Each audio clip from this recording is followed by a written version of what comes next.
So this is how we do this. This is how we submit to iTunes. So you're going to take your feed, your RSS feed, okay, which will show up either if you did the custom domain, or it's going to be yourkeyword.libsyn.com/RSS. That is the only feed you want to take. You don't want to take just your website. It won't work anyway, but you don't want to submit something that looks similar or something where it could mess that up. So just take that, copy that link. So you go, whoops, let me just go back for 1 second. You go under Destinations, Edit and View Existing, and then you copy that feed.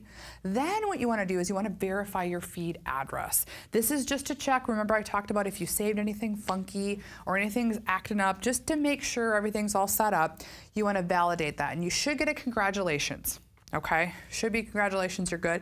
If not, it will list any areas in your feed that you might have some weird little edits or anything you need to do. Now, if you are not sure what any of that is, you can check over in Libsyn, check on their help desk, help on their support, ask in the community.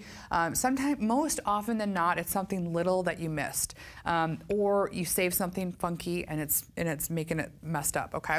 Now there will be other little things that might pop up. Majority of those, though, if it says congratulations, you're not going to need to worry about. It's only when the red flag is no, this feed does not validate, that you really need to go back, because you can't submit that then. It won't actually work.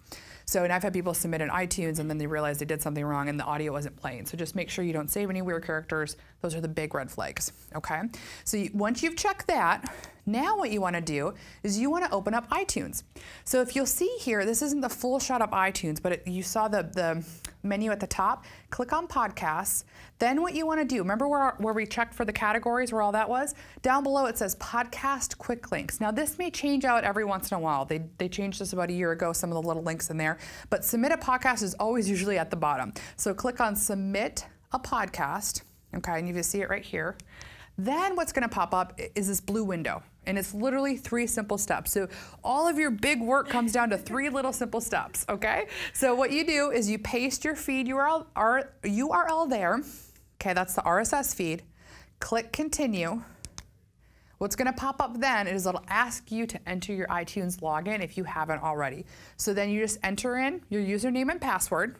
If you don't have an iTunes account, you don't have anything on there, you can submit with somebody else's. That's not a problem, because all of your hosting that you have in Libsyn, you'll have your email where you'll get notification back, and then the persons whose iTunes you're submitting through will also get an email to let you know it was approved. So you'll have 2 emails to back that up. So you put the feed, put continue.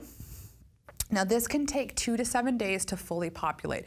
Typically they're up in 2 days. I mean, Scott Colby, when I was showing you the other day, was up in 4 hours in a new noteworthy. So it just depends who's launching, when they're launching, how many podcasts are going on, what's going on, okay? Because I actually have a team on the back end. There's 2 people on iTunes that actually go and review they look at different things. So just to check with your album art to make sure it's all set up, okay? So once that's done, push continue. Then you're going to get an email in the next couple of days. It's going to say, hey, congratulations, your feed's been approved. Here's your link. Go share it out. Go have fun now. So what'll happen is, again, you'll get that big long email, create that pretty link, and then by this point, you should have already had your plan in place to really go gung-ho now with your marketing and with your launch, okay? And just following that few simple steps is what a lot of my students have had massive success with. So just having a plan, because if you don't plan, you plan to fail. So just having something, whatever you have, whatever audience size you are at, you can do this and still have success with it. And then I just, get involved in the community and reviewing other people, because the more you give, you'll get back then when it's your turn to launch as well. So it really helps you out. And so that, have your redirect up with that, and then stay consistent. So then next episode, we're going to go into really how to do continuous marketing for your show, and then how to use some fun monetizing strategies as well.